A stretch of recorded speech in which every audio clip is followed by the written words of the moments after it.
Dungeons & Dragons 2024. Os novos feitiços. Regras do D&D 5e.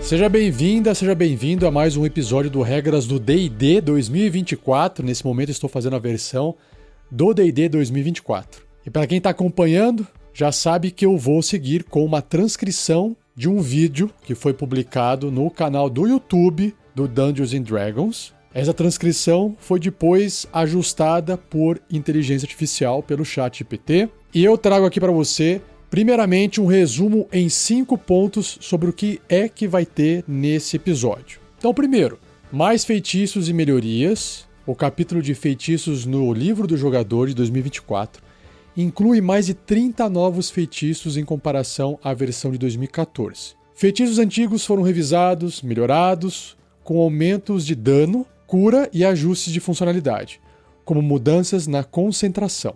Segundo ponto, facilidade de uso. As descrições dos feitiços foram aprimoradas para responder às perguntas mais comuns, tornando-os mais fáceis de entender e usar. Além disso, a arte foi ampliada, permitindo que os jogadores visualizem melhor os feitiços. Número 3. Tags e apresentações reorganizadas. O sistema de identificação dos feitiços foi otimizado, com informações sobre a classe que pode utilizar o feitiço sendo exibidas diretamente na descrição. A tag de ritual foi movida para a linha de tempo de conjuração, melhorando a clareza e o acesso rápido às informações. Número 4. Novos feitiços de invocação e melhorias. Feitiços de invocação foram importados e melhorados com blocos de estatísticas inclusos diretamente nas descrições, sem necessidade de consultar o manual de monstros. Feitiços de conjuração também foram redesenhados para evitar a sobrecarga de criaturas no campo de batalha. E, quinto e último tópico aqui do resumo, novos feitiços para subclasses e truques revisados. Feitiços como Dragon's Breath, que é a baforada do dragão, e Elementalismo foram adicionados para suportar subclasses específicas. Truques e feitiços de cura receberam melhorias em funcionalidade e clareza, como o aumento do uso em jogo e melhores efeitos. Mas antes de começar o episódio, tem uma informação para você vindo diretamente do Boletim Informativo. Na verdade, é um grupo de informações que a gente chegou a publicar como o nome de Boletim Informativo do RPG Next.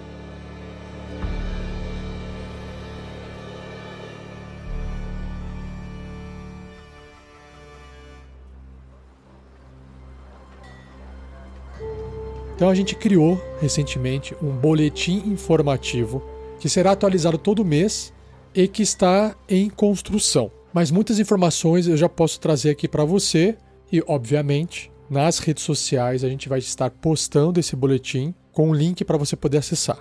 Esse boletim informativo basicamente resume no último mês o que foi publicado no site do RPG Next. Então a gente publicou lá a aventura do D&D 2024, uma one shot. É o arquivo PDF da aventura, tá? Só para deixar claro. Que tem o nome de Uni, a Caçada pelo Chifre Perdido. Uma aventura gratuita que a Wizards of the Coast publicou para poder comemorar o lançamento do novo livro do jogador 2024. Então lembrando, se você for jogador, não acesse, porque senão você não vai poder mais jogar ela, certo? Sobre os podcasts lançados, a gente publicou Regras do D&D 5e. Temos um episódio do Novo Mago, um episódio do Novo Patrulheiro. Nos Contos Narrados, vem sendo publicado uma série de episódios de um conto chamado O Mago Louco. A série já está na parte 4 e ela finaliza na parte 6. Um episódio da Forge que foi publicado em formato podcast, foi feito uma transmissão ao vivo com uma conversa falando sobre o que é rastro de cultura RPG e o sistema Gumshoe. Então tem um podcast falando só sobre isso. Para quem não sabe, no YouTube, 2 vezes no mês, mais ou menos a cada 15 dias, está ocorrendo uma live de RPG em GURPS 4ª edição, de uma aventura chamada Crypt of Krzyzowick, que é uma partida em inglês com o pessoal do RPG Next e com participações especiais de 2 mexicanas, a Fovo Orobus e a Mara Tura. Todo mundo jogando em inglês, se quiser conferir, tem que acessar o canal do YouTube do RPG Next. Também, em paralelo, está ocorrendo a Maldição de Strahd, a campanha grande, mestrada pelo Thiago Reiter, com o pessoal do RPG Next, para virar tarrasque na bota. Temos o anúncio de que temos um Telegram, t.me/RPGnext oficial, se você quiser entrar. Se você for padrinho, madrinha, apoiador do projeto, saiba que o Apoia-se tem um aplicativo e é por lá que a gente começou a divulgar os episódios de forma antecipada. Basta digitar no Google App do Apoia-se, que vai aparecer tanto no Google Play quanto na App Store. E as novas cartas críticas seguem em produção com 8 cartas por mês. Para quem não se lembra, o RPG Next desenvolveu um deck de cartas com efeitos críticos, tanto de falha quanto de acerto crítico, para poder ser usado nas partidas de RPG, principalmente D&D. Até dá para usar em outros sistemas, mas foi feito pensado no D&D. E como cada carta tinha 4 efeitos, sem nenhuma ilustração, agora que temos a IA generativa sendo capaz de fazer ilustrações malucas, a gente está conseguindo fazer essas cartas com efeitos individuais e com ilustrações individuais. E se você for um ilustrador e quiser participar da produção das ilustrações dessas cartas, entre em contato com a gente. Quem sabe você não trabalha junto com a gente para poder produzir esse material. No boletim também tem os Patrons que nós assinamos para poder adquirir mais material e conteúdo, tanto para as partidas RPG quanto para as edições dos nossos podcasts. Então a gente colocou essa informação também no boletim informativo para você saber, se você é um apoiador nosso, saber para onde vai parte do seu dinheiro. E já agradeço, obviamente, pela doação, porque isso ajuda a sustentar o projeto e, obviamente, ajuda a melhorar o projeto. Também existe aqui uma lista de todas as vagas RPG, todas as aventuras disponíveis com mestres de aluguel. Como a lista está começando a ficar grande, não vou citar tudo, mas temos aventuras nos sistemas de D&D, 5e, Symbaroum e Rastro de Cthulhu. Está vindo mais aventura, com sistema diferente. Se você quiser acompanhar isso mais de perto, com todos os detalhes, tem que acessar rpgnext.com.br/loja. E também, dentro do site, no post desse episódio, você pode acessar os links de afiliado da Amazon.com.br para você poder comprar, se você quiser, os livros capa dura da nova versão do D&D 2024, comemoração de 50 anos. Então tem o livro do jogador para você poder comprar, que já foi lançado, o livro do mestre, que foi recentemente lançado, e o livro do monstro, que será lançado no comecinho do ano que vem, 2025. E chegando mais para a parte final do boletim, tem algumas páginas com as atividades do último mês de cada integrante envolvido no projeto RPG Next. Isso está em construção. Então, o que cada um envolvido com o projeto está fazendo, desenvolvendo no último mês, está anotado para que vocês tenham uma noção e vejam o quanto de trabalho existe por trás de tudo isso que você está recebendo, que você está ouvindo ou está vendo, enfim, consumindo. Então, entre só para você matar a sua curiosidade. Às vezes parece assim, poxa, eu estou ouvindo aqui um conto narrado, pô, alguém leu, mandou o arquivo, outro editou, publicou e está pronto. Parece que são 3, 4 passos. Vocês vão ver a quantidade de passos que tem para poder chegar e entregar esse material aqui para você. Para você ver que, se você estiver pensando, o pessoal faz isso como hobby. De todas as tarefas, existe o hobby que é aquilo que você está fazendo porque você gosta de fazer.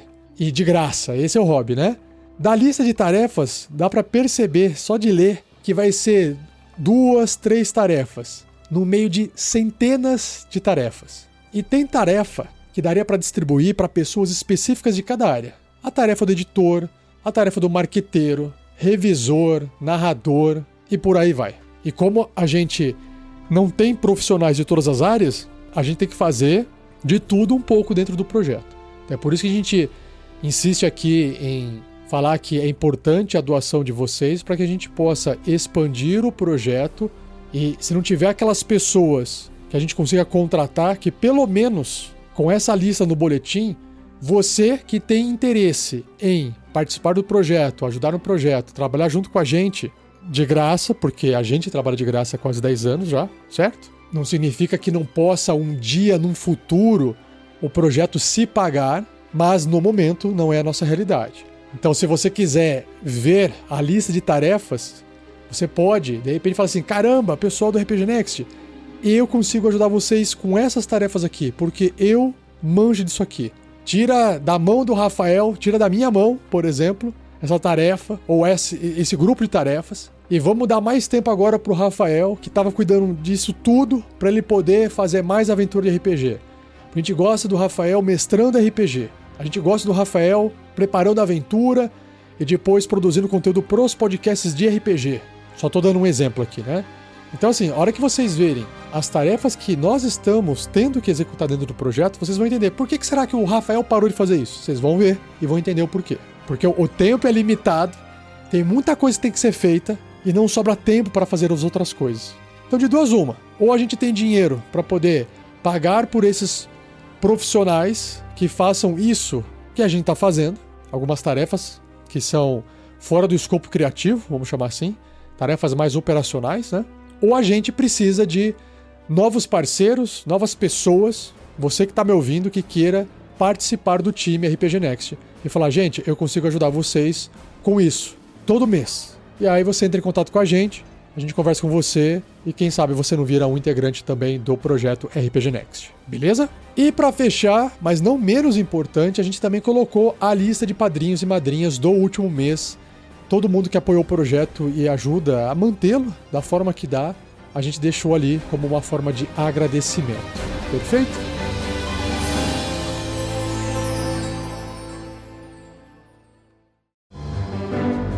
Olá, para você que ainda não é madrinha ou padrinha do RPG Next. Eu sou o Fernando e tenho uma mensagem especial para você. Se você nos ouve hoje, é porque o RPG Next trouxe aventuras e aprendizados que fizeram parte da sua vida. Agora, precisamos de você para continuar essa jornada. Com uma pequena doação mensal, você mantém o projeto vivo e constante evolução, garantindo que continuemos a criar histórias e momentos que tocam corações. Apoie agora em Apoia-se RPG Next e seja parte dessa evolução.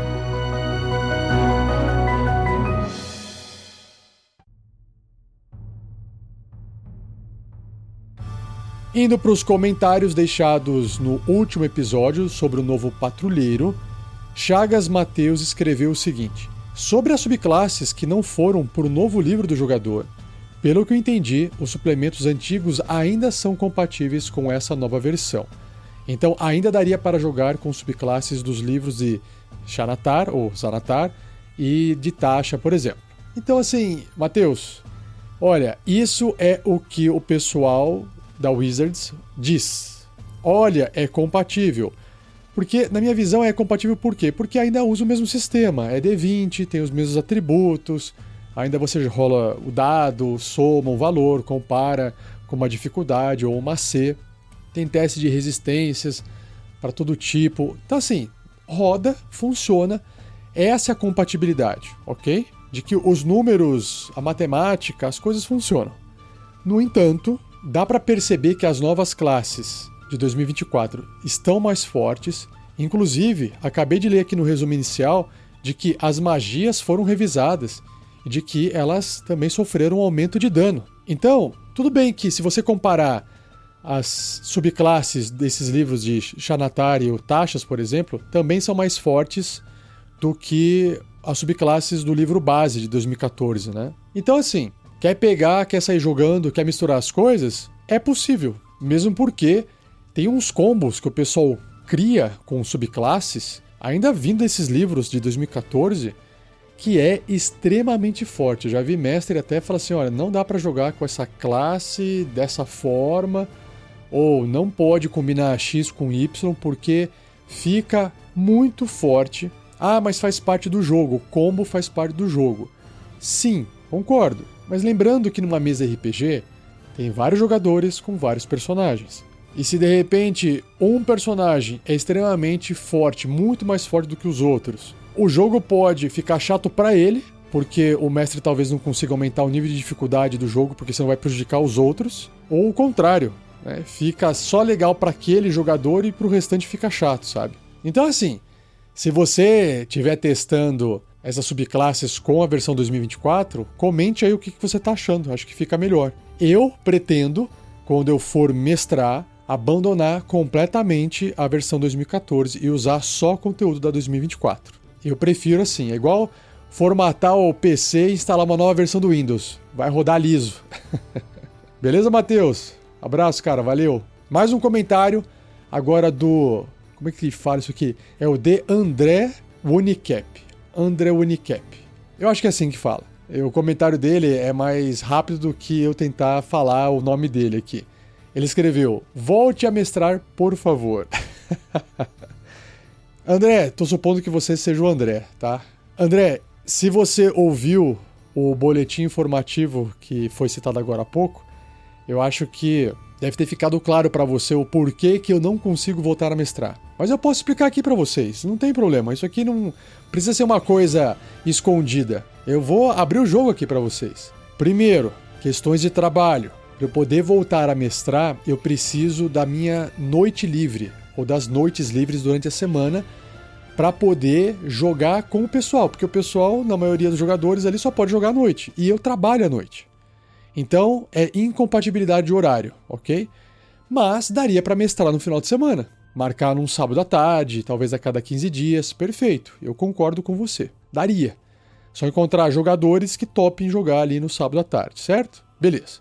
Mas ainda tem um outro problema. Quando o mestre dentro do RPG Next se propõe a mestrar e propor a criação de conteúdo do Tarrasque na Bota, não basta só mestrar. A gente entra num processo de criação de conteúdo.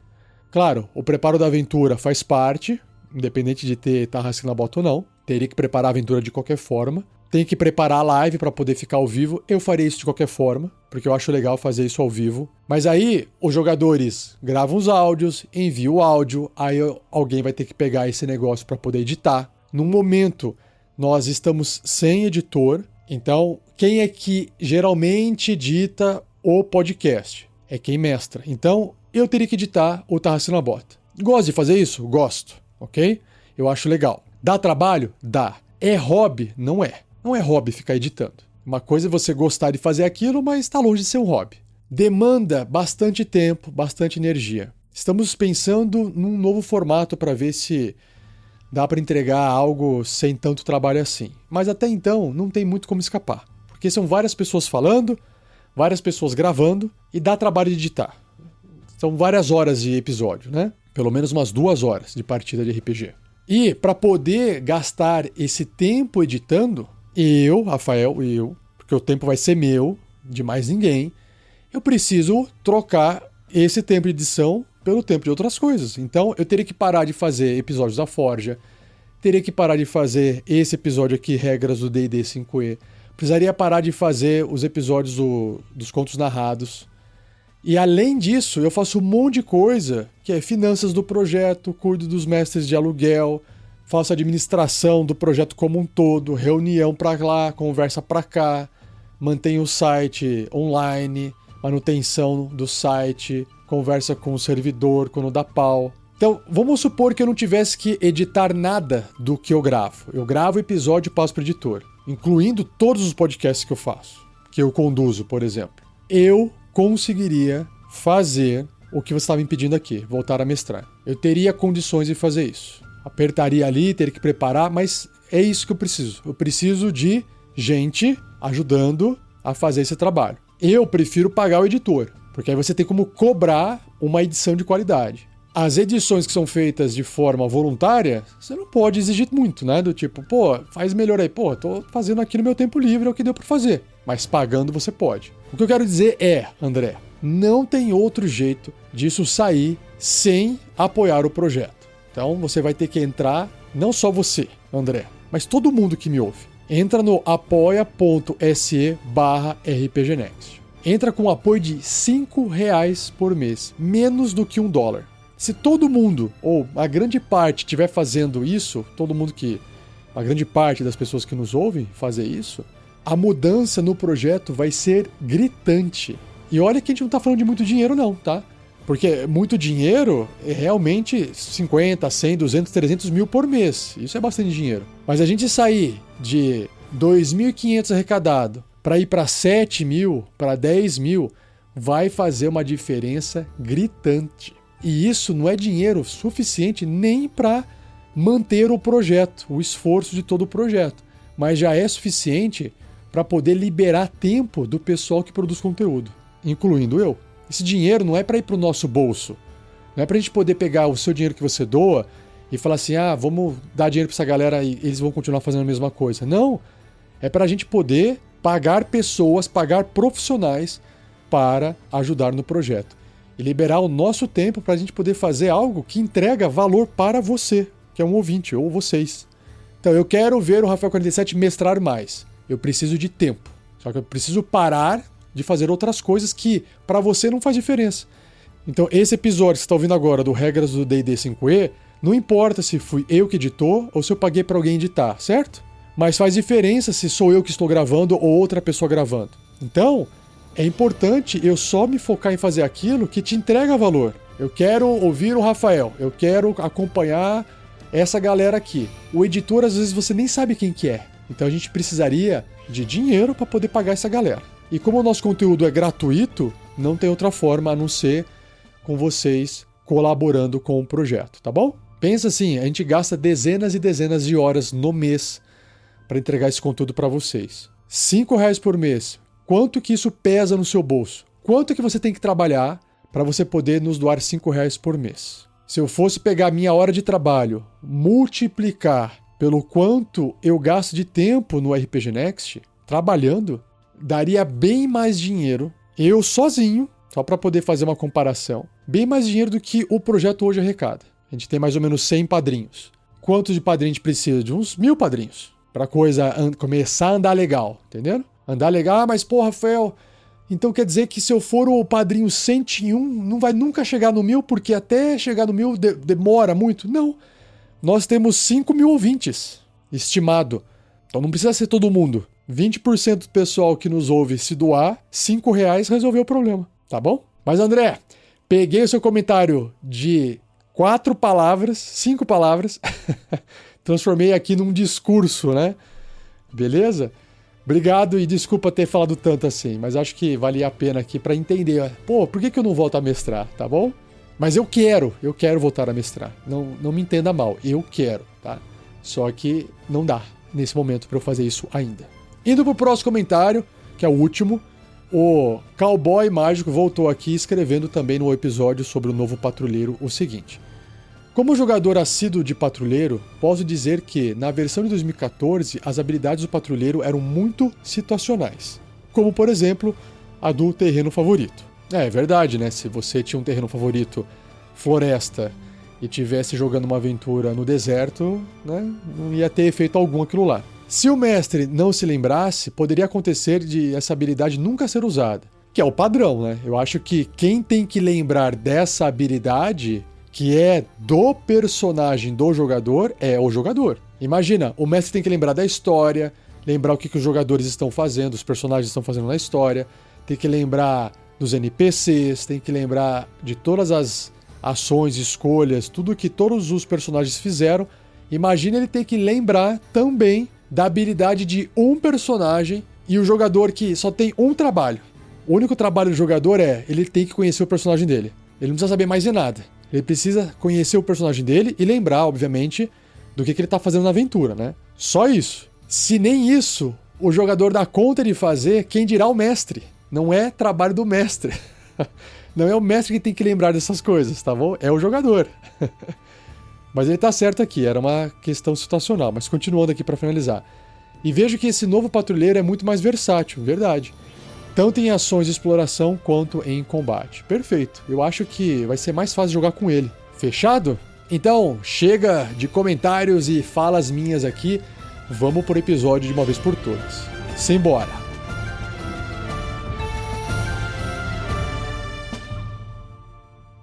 Uma produção RPG Next.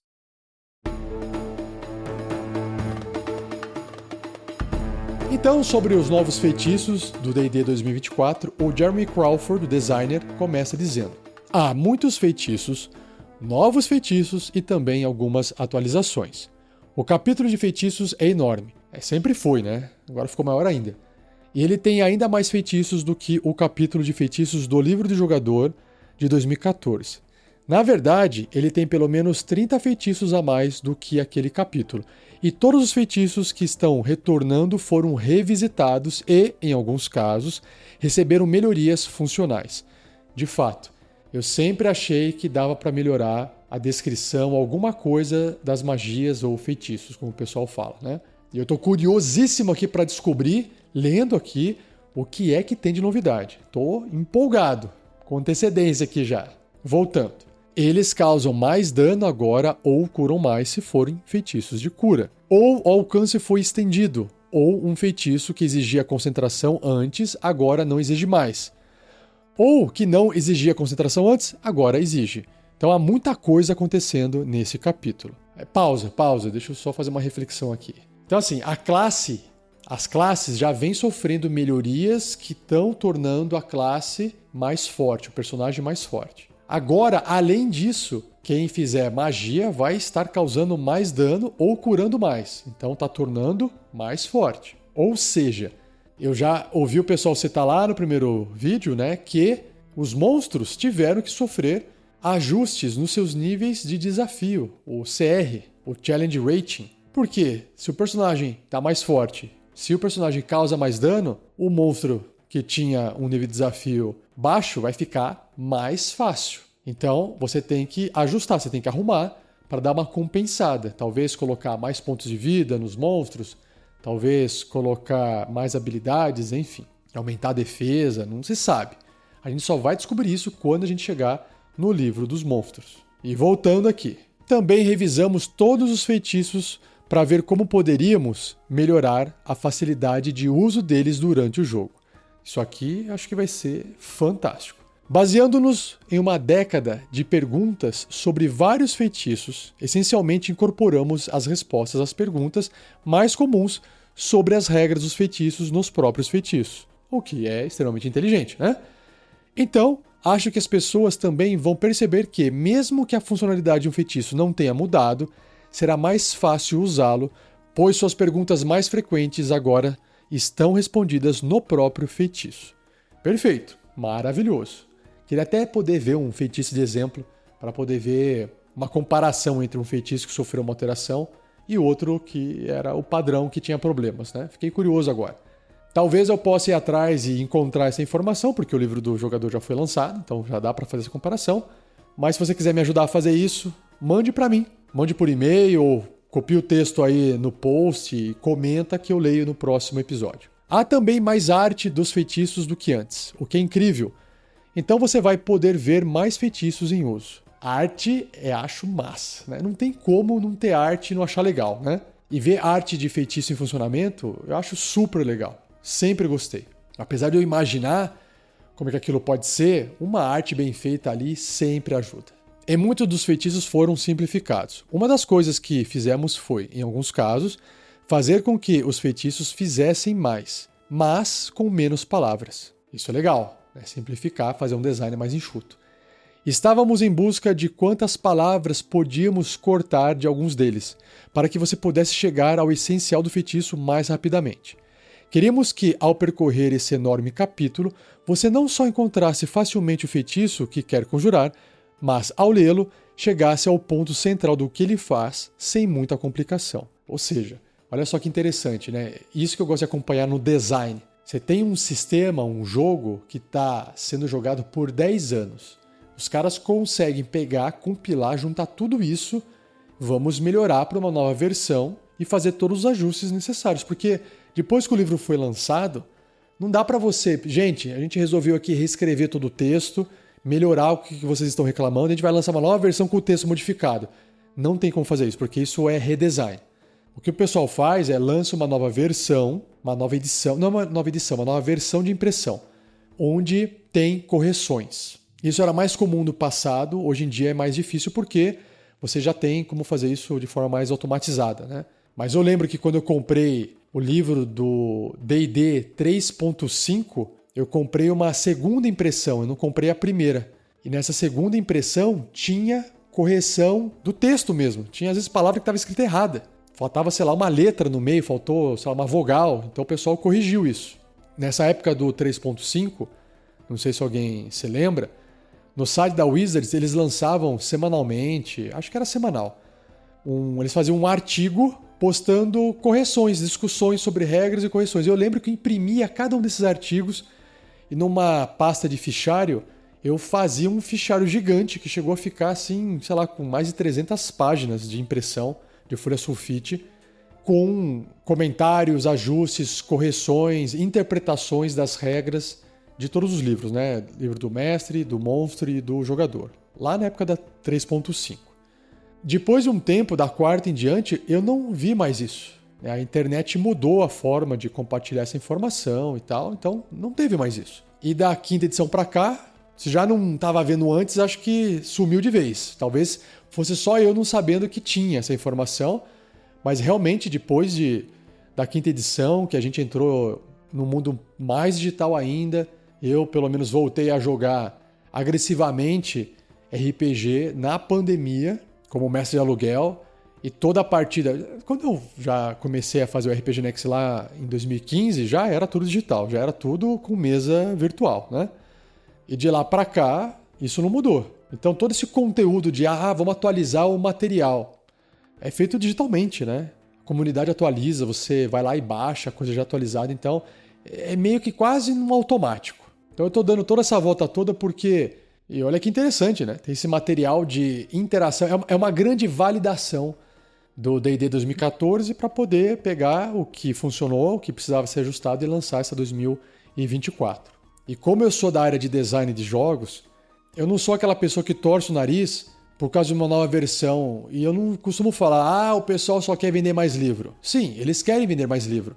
Mas essa é uma grande oportunidade para você fazer uma limpa no seu sistema antigo. Jogar fora o que não está funcionando, melhorar o que está funcionando, reestruturar, adaptar ao novo mundo, porque o sistema não é só melhoria pela melhoria, mas ele também tem que se ajustar aos jogadores. As pessoas leem cada vez menos, a informação precisa ser cada vez mais objetiva, mais sucinta.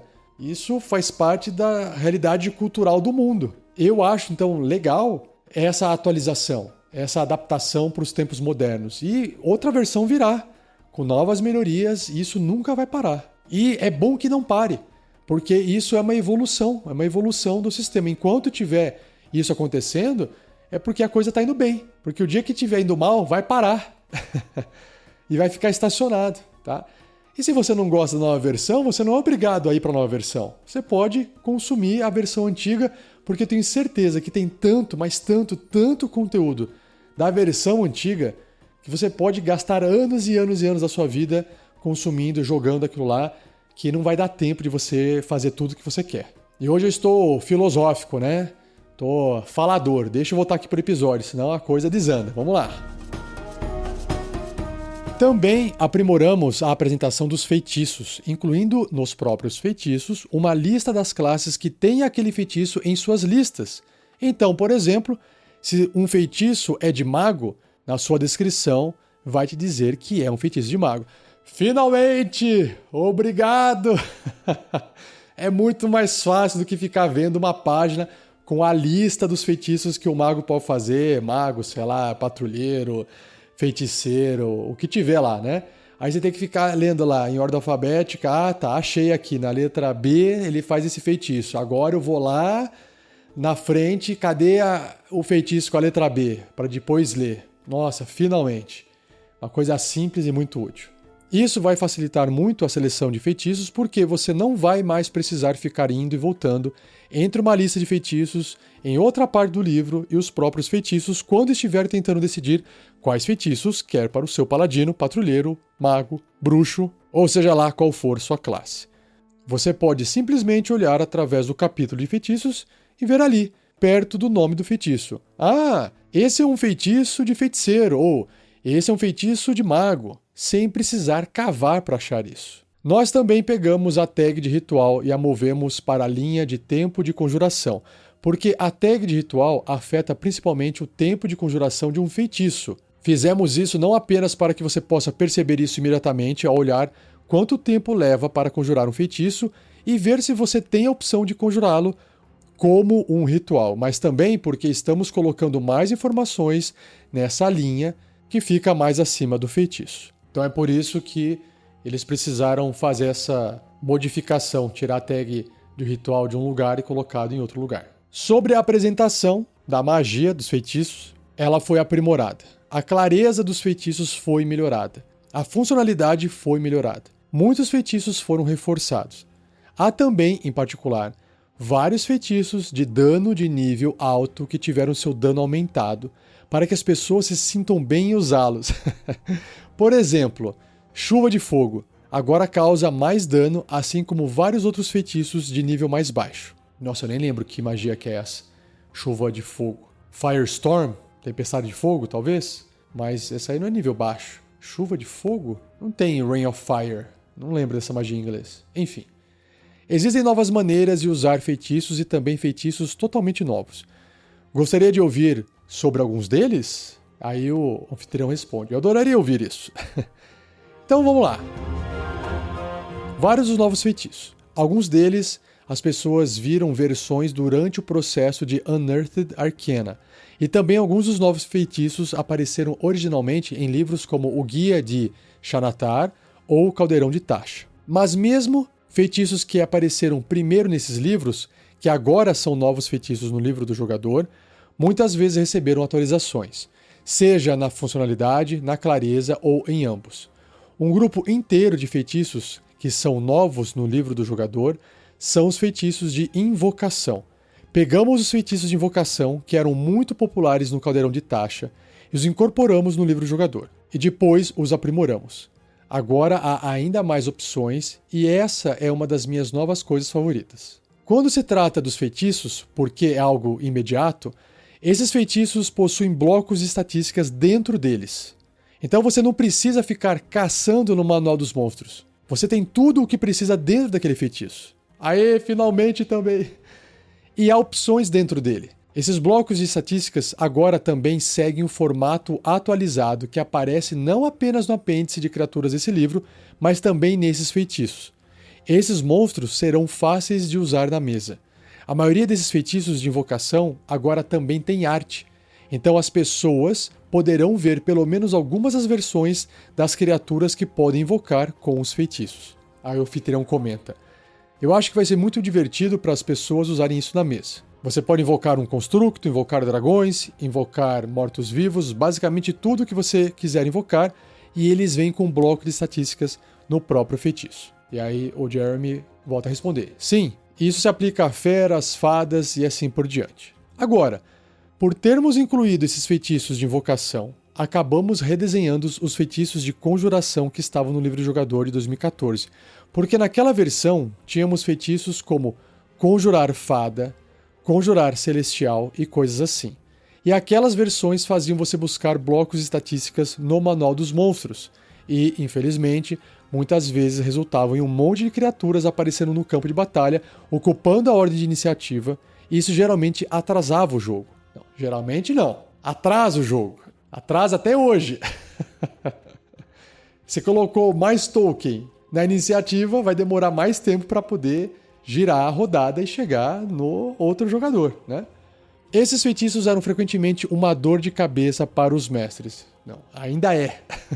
Se eu não usasse mesa virtual, olha, vou te contar, já com a mesa virtual ainda dá um trabalhinho, né? Porque é uma coisa a mais para gerenciar ali. Pequeno, mas dá. Imagina 100. 100 seria um problemão. Então, o que fizemos foi, como os novos feitiços de invocação realmente preencheram o nicho de design de trazer uma criatura concreta para o campo de batalha com um bloco de estatísticas, nós redesenhamos todos os feitiços de conjuração, como, por exemplo, o conjurar seres da floresta e outros, para que eles agora não se concentrem tanto na ideia de trazer uma criatura concreta, mas, em vez disso, invocar os espíritos dessas criaturas para ajudá-lo de alguma forma.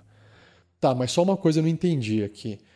Como é que o fato de ser uma criatura espiritual vai fazer diferença matemática ou mecânica para não atrasar mais? Essa parte eu não entendi ainda. Se você trocou, ao invés de ser uma besta, é o espírito de uma besta, não faz diferença nenhuma na minha visão. Você vai estar tendo que controlar um token a mais ali no turno seu. Vamos ver o que ele quer dizer aqui com isso. Todos esses feitiços foram redesenhados, e as pessoas viram esses redesigns no processo de Unearthed Arcana, dando aprovação geral. E agora poderão ver as versões finais desses feitiços de conjuração revisados no novo livro do jogador, além dos novos feitiços de invocação e dos feitiços aprimorados. Também trouxemos alguns feitiços que revisamos para apoiar o design de algumas subclasses. Um exemplo foi o capítulo de feitiços agora inclui o feitiço Sopro de Dragão, que já apareceu na 5ª edição, e o trouxemos porque queríamos disponibilizá-lo para o feiticeiro dracônico, claro.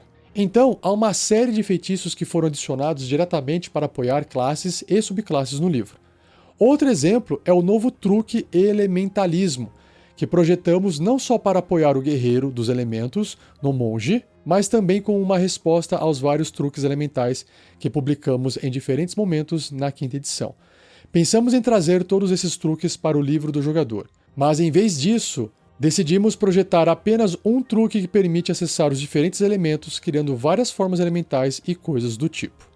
Também temos coisas divertidas como o golpe de vento de aço, que as pessoas recentemente curtiram para o patrulheiro e agora faz parte do jogo básico. Nem sei o que ele está falando aqui. Além disso, há feitiços que as pessoas nunca viram antes, nem mesmo em Unearthed Arcana.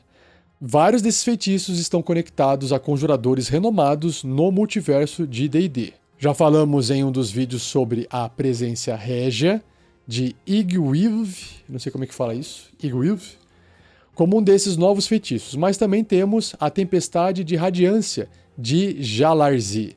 Jalarzi é uma das integrantes do Círculo dos Oito, a mesma organização de magos da qual Mordenkainen e Bigby fazem parte. E agora ela tem um de seus feitiços com nome nesse livro. Foi divertido incluir Jalarzi, não só porque conseguimos colocar um de seus feitiços no livro, mas também porque ela aparece em uma ilustração. Legal. E isso vai interessar você, Todd, o anfitrião, como um amante dos bruxos. Jalarzi também é notável no Círculo dos Oito, porque ela é uma bruxa, não uma maga. Ela é especificamente uma bruxa celestial. A bruxa celestial é incrível. Também temos um feitiço totalmente novo associado a Tasha, que é o Caldeirão Borbulhante de Tasha. Um feitiço de nível mais alto que, quando conjurado, invoca um grande caldeirão e você pode mergulhar frascos nele e obter poções. Olha que legal.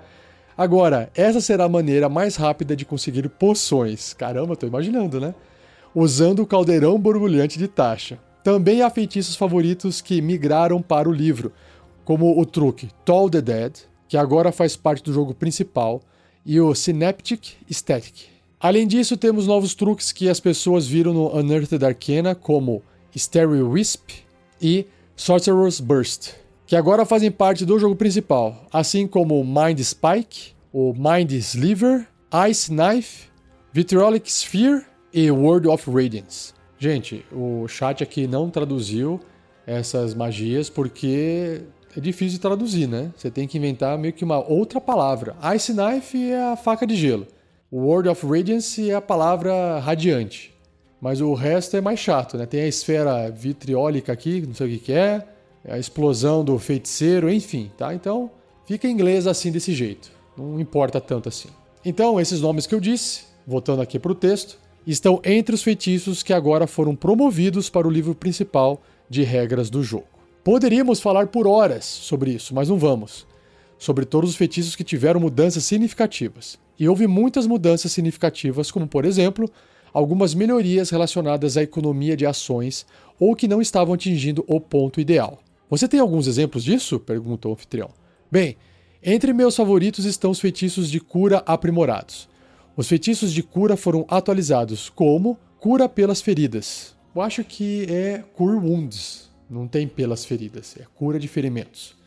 E a palavra curativa, Healing Word, e muitos outros. Para que agora, se você decidir gastar sua ação bônus ou ação curando, você se sinta mais satisfeito com essa escolha do que antes. Parando para pensar bem, sem considerar se ficou forte ou não, quando você curava, era fácil, às vezes, que nem o Healing Word, palavra curativa. Se eu não me engano, era um D4 de cura ou um D6 de cura, porque você cura à distância. Então você rola lá um D6 mais um bônus, e você poderia tirar um no dado e acabar curando muito pouco. Então acho que é isso que eles tentaram corrigir, para fazer com que essa ação de cura, porque você está deixando de ser ofensivo, está deixando de atacar, né? Que seja mais eficiente. Então acho que faz até sentido. Voltando. Temos alguns feitiços de cura, como Oração de Cura, que não apenas receberam esse tipo de melhoria, mas agora também permitem que a oração de cura, com sua conjuração de 10 minutos, conceda os benefícios de um descanso curto. Agora, você só pode usufruir desse benefício uma vez por dia, mas ainda assim é uma grande melhoria para o feitiço. Essa parte de você ficar lembrando que um efeito só pode ser feito uma vez por dia, eu não acho tão legal. Porque você tem que ficar recordando que é aquilo para aquela magia, não é uma regra geral do sistema inteiro. Igual na quarta edição, que tinham poderes daily, diários. Aí era bem separado. Todos esses poderes na cartinha preta aqui é diário. Você usa uma vez, só vai poder usar depois que você dormir no dia seguinte. E quando tem assim, esse feitiço aqui exclusivamente quebra a regra, que é você, por mais que tenha mais slots ou por mais que você tá, escrito que você pode fazer aqui dessa forma, você só pode fazer uma vez por dia. Aí você tem que lembrar disso, tem algum lugar para você marcar que naquele dia você já fez aquele efeito especial e não pode fazer de novo. E eu não gosto muito disso, tá? Essas exceções às regras assim funcionam, obviamente, mas se não tiver uma interface, um design, alguma coisa que facilite você lembrar que aquilo não pode ser usado novamente, é melhor, mas eu não sei como é que tá nessa parte de design gráfico. Não estou conseguindo ver, só estou lendo aqui. Continuando. As pessoas também verão que truques como proteção contra lâminas, resistência e orientação, que acho que é o Guidance, são essas magias de truques famosas, né? Terão funcionalidades diferentes ou melhores, ou ambos. Por exemplo, agora, ao conjurar orientação em alguém, você escolhe uma habilidade específica. Enquanto você mantiver a concentração, a pessoa receberá um bônus em qualquer teste de habilidade que fizer com a habilidade escolhida. Fizemos com que resistência e proteção contra lâminas possam realmente ser usados no jogo, já que esses dois truques passaram a maior parte dos últimos 10 anos praticamente sem uso. Sim, lembrando que resistência aplicava um bônus para testes de habilidade. E aí durante o combate, basicamente ninguém usava. Enquanto orientação, que agora eu acredito ser o Guidance de fato, auxiliava no ataque, auxiliava no acerto durante o combate. Então parece que eles também estão resolvendo esse problema aqui. Beleza. Isso foi algo que tivemos em mente enquanto revisávamos a lista de feitiços. Ver não apenas quais feitiços não estavam entregando o poder que deveriam e garantir que isso fosse corrigido, mas também, em casos muito raros, verificar quais feitiços estavam entregando poder em excesso. Além disso, analisamos quais feitiços estavam sendo pouco usados, particularmente os de níveis mais baixos, e pensamos no que poderíamos fazer para torná-los mais atraentes. Na outra ponta do espectro, quando se trata de feitiços de nível alto, estávamos menos preocupados com a frequência de uso porque feitiços de nível alto são muito mais circunstanciais. É também mais raro as pessoas atingirem um nível em que podem conjurar esses feitiços, mas ainda era importante para nós garantir que, quando você chegar a esse nível, ou se você for um mestre, quando usar um monstro que conjura esses feitiços, eles entreguem o que prometem para o seu nível. Também garantimos que esses feitiços fossem o mais claros possível, porque alguns dos feitiços de nível alto são complexos, e queremos garantir que, quando você finalmente puder conjurá-los, entenda o que eles realmente fazem. Em algumas famílias de feitiços, fizemos mudanças no conjunto todo. Já mencionei as mudanças que fizemos na família dos feitiços de conjuração. Da mesma forma, fizemos mudanças na família de feitiços de metamorfose. Então, quando você chegar a feitiços como metamorfose, mudança de forma e metamorfose verdadeira, você verá que nenhum desses feitiços lhe dá mais um segundo conjunto de pontos de vida. Agora, eles fazem algo que eu comentei publicamente anos atrás. Compartilhei que desejava que esses feitiços dessem pontos de vida temporários. Aê! Finalmente! Tá, ele já citou isso lá na transformação do druida, né? É muito melhor ser assim. E agora é isso que eles fazem. Então, em vez de você ter essencialmente dois conjuntos de pontos de vida, os seus e os da forma para a qual você se transformou, agora você mantém seus próprios pontos de vida e recebe pontos de vida temporários baseados na forma em que se transformou. Gente, é muito mais fácil controlar dessa forma. Já faz parte da mecânica de pontos de vida temporário, não precisa criar um HP separado. Aí você leva dano, quanto que vai passar para o seu personagem.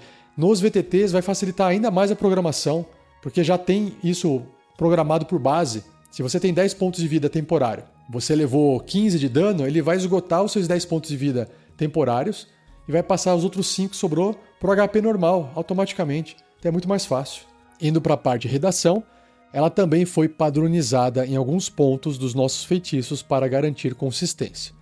Usamos a terminologia de metamorfose de forma muito mais consistente em qualquer feitiço que envolva transformação. Também implementamos a nova área de efeito de emanação. Além disso, estamos muito mais claros sobre como estamos utilizando várias condições, tipos de dano e assim por diante. Acho que o que as pessoas vão perceber ao se aprofundarem nesse vasto mar de feitiços é não apenas muita diversão, algumas novas e outras antigas que foram aprimoradas, mas também toda a coleção está simplesmente mais fácil de ser utilizada na mesa, seja você um jogador ou um mestre controlando um conjurador. E vou confessar aqui que uma das coisas mais difíceis de ser feito no D&D como mestre é quando você está ali num combate, tem um monstro NPC que tem um monte de feitiço, um monte de magia, e você até dá uma estudada, mas chega na hora do vamos ver, como você não está acostumado a usar aqueles feitiços, diferente do jogador que vem evoluindo o seu personagem, só joga o seu personagem todo dia, né? Toda hora,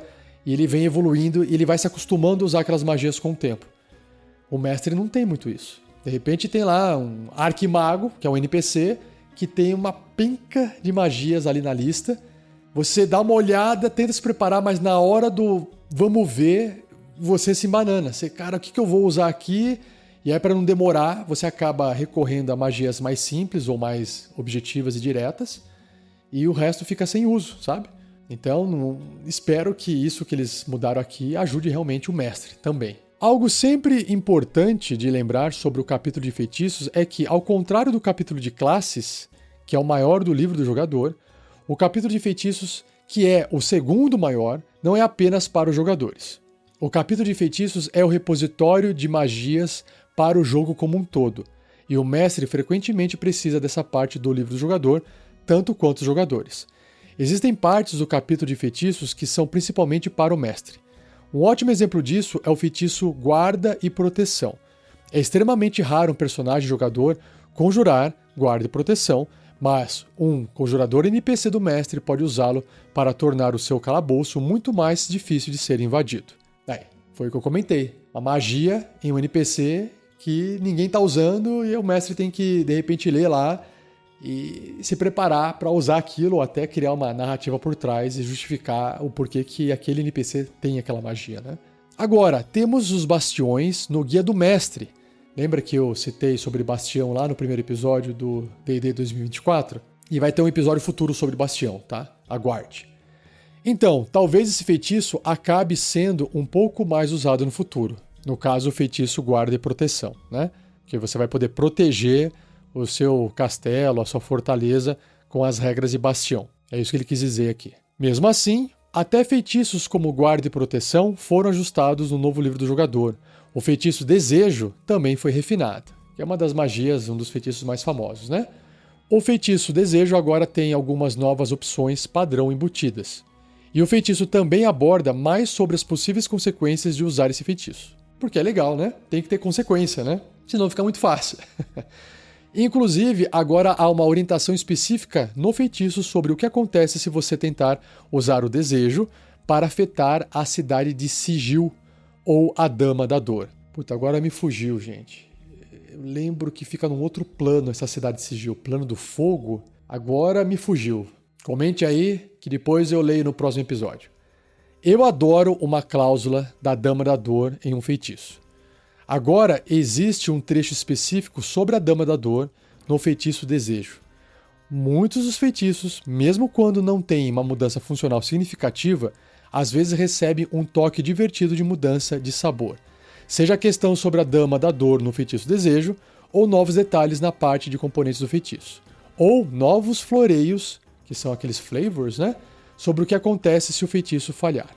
Estou ansioso para que as pessoas explorem o novo capítulo de feitiços e descubram o número de pequenos easter eggs, piscadelas, que eu não sei o que ele traduziu aqui, twinks, e outras surpresas que incluímos ao longo do capítulo para as pessoas se divertirem nos próximos anos, porque sabemos que o capítulo de feitiços é algo que as pessoas consultam repetidamente. Gostamos de garantir que haja pequenas recompensas para serem descobertas. Temos uma abordagem muito similar no capítulo de itens mágicos do Guia do Mestre, onde incluímos não só o que as pessoas esperam encontrar, mas também gostamos de colocar pequenas surpresas divertidas. E também vai estar em episódios futuros falando sobre o Guia do Mestre, certo? Aí o anfitrião faz uma pergunta aqui. Há algo em particular que realmente se destaca para você, algo que você acha que ficou muito melhor e vai ser muito mais usado? 2 exemplos me vêm à mente, e que eu encorajo as pessoas a darem uma olhada para ver o tipo de diversão nova que adicionamos. São o orbe cromático e nuvem de adagas. Começando com o orbe cromático, magia bem famosa também, né? Acho que de nível 1, bem legal. Ele ainda permite que você escolha o tipo de dano, como antes, mas o que adicionamos agora é que o orbe pode ricochetear. Caramba! Agora ele pode potencialmente saltar de um alvo para o outro. O orbe cromático é tipo um Hadouken que o personagem pode dar e escolher o tipo de dano que ele causa. Hadouken de fogo, Hadouken de eletricidade, o que for, tá? Basicamente é isso. E é disso que estou falando. Esse capítulo está repleto de pequenas novidades divertidas que trabalhamos em vários feitiços.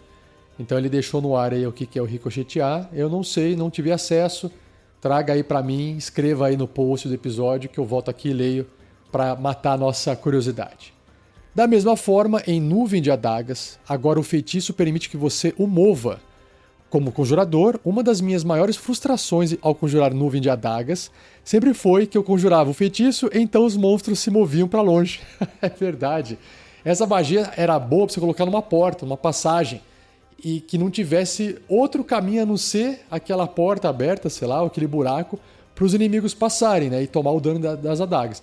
Mas assim, num lugar aberto, realmente você faz a magia em cima de um inimigo, atinge ele, mas depois não tem mais utilidade, porque os inimigos se movem para longe, desviam, né? Então faz sentido.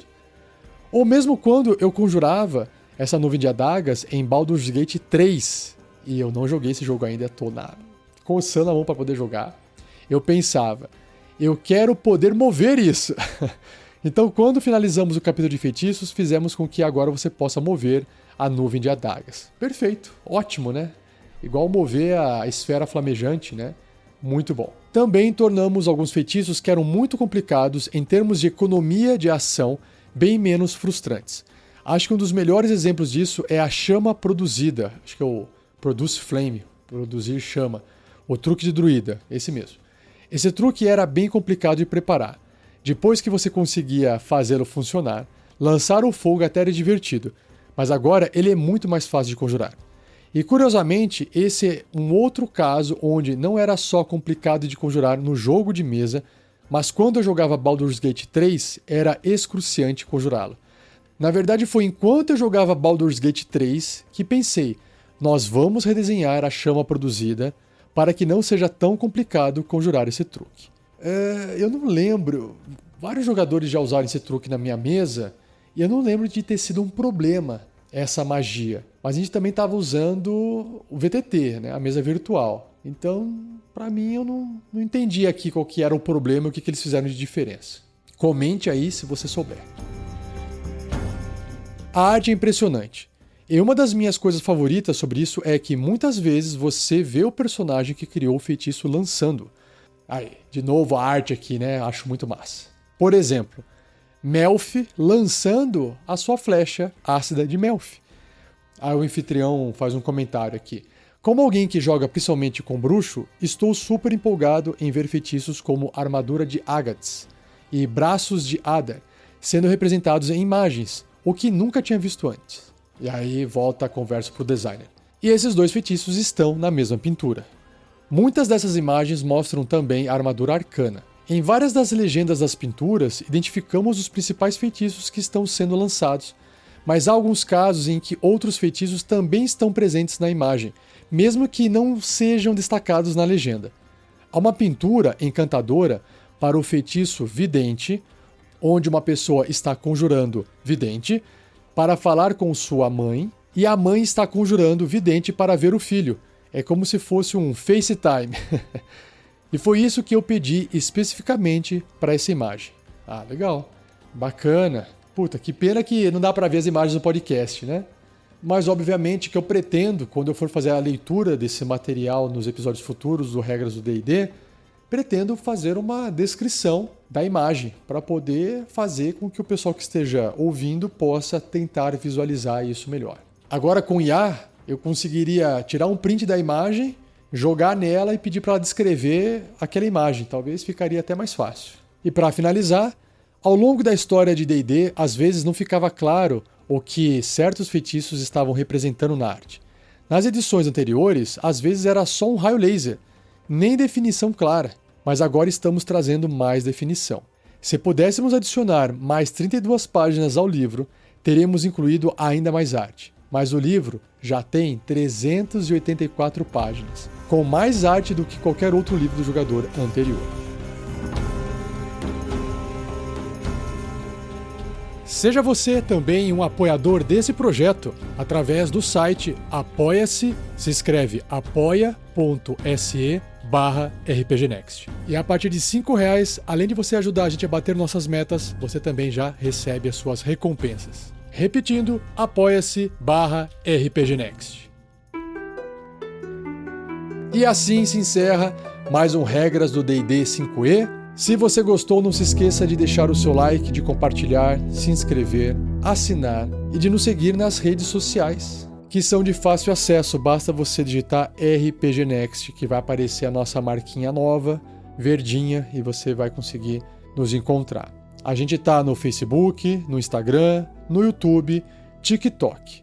E não se esqueça, mande seu comentário, porque no próximo episódio eu volto aqui fazendo uma leitura para a gente poder trocar essa ideia e vocês ajudam a complementar esse conteúdo. E no próximo episódio, não perca, pois eu vou trazer a transcrição do próximo vídeo, que é sobre a nova regra de criação, que é o crafting, nova regra de crafting, beleza? Então, um abraço e até o próximo episódio.